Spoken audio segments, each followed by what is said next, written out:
Hey guys, welcome back to another episode. So,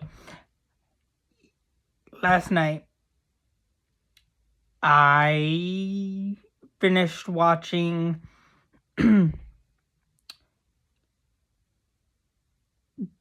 Transformers 3,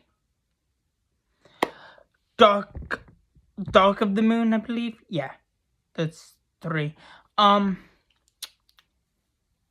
Which this one came out in 2011, which would put this movie about 2009, because if we're looking at this pretty accurately, Transformers 1, with the first one from 2007, takes place in 2005.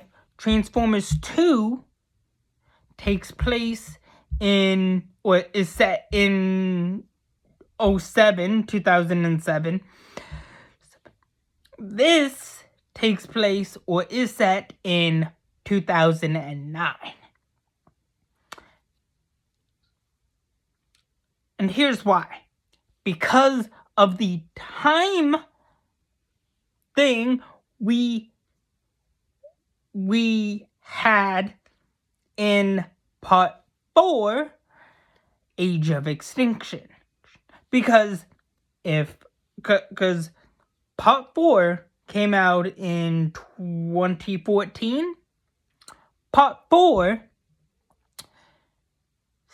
specifically said it's been about 5 years, or it was 5 years since the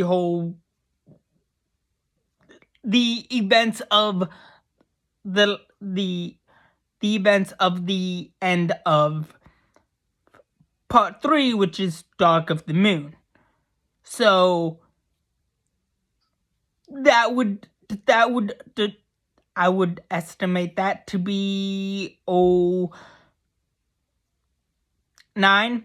And also the prequels, the one Bumblebee is set in 1987. Rise of the Beast, Transformers Rise of the Beast, is set in 1994, and the prequel to those two prequels are set years in the distant past, like more than 65 million years ago. So, if we're looking at the order, or the timeline order, it goes Transformers 1, the most recent one that just came out last year. Then Bumblebee, 1987.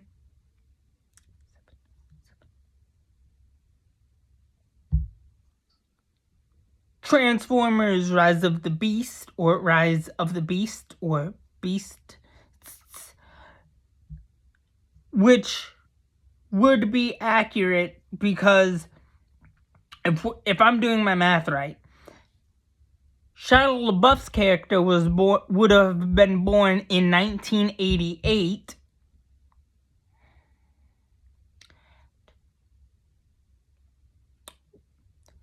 And he would have been about 8 years old by like 6 years old by the start of Transformers Rise of the Beasts, or Beast, which would mean he turned 17, or was 17, in 2005, and then went to college in 2009 after taking a gap year, and then about 3 to 4 years later,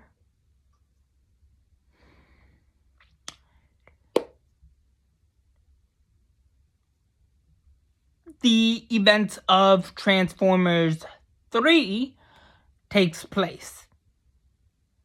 After the whole opening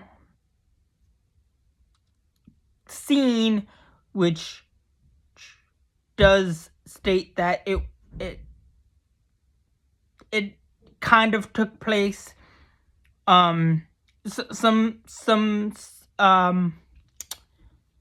stuff happened in 1960, and then yeah.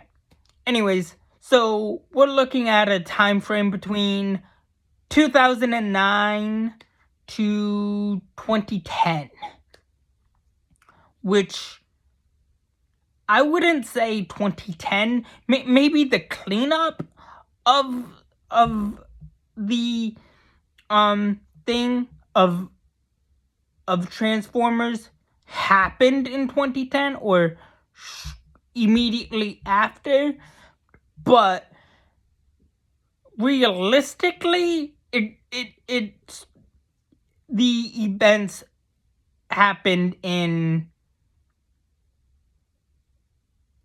2009,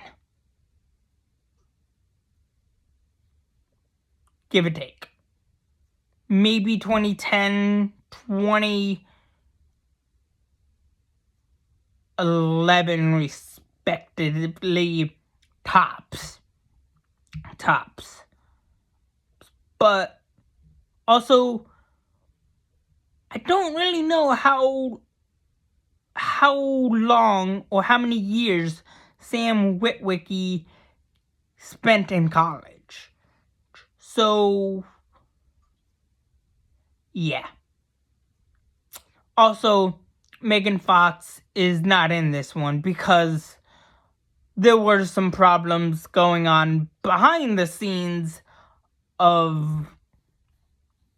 Anyways, Megan Fox, we all know what happened. Megan Fox and Michael Bay clashed heads over payment because she was the leading lady at the time, or she was the female lead and Shia LaBeouf was the male lead, and I believe that was the reason why she walked out of the whole franchise. But for what it's worth, it was an okay follow-up to Transformers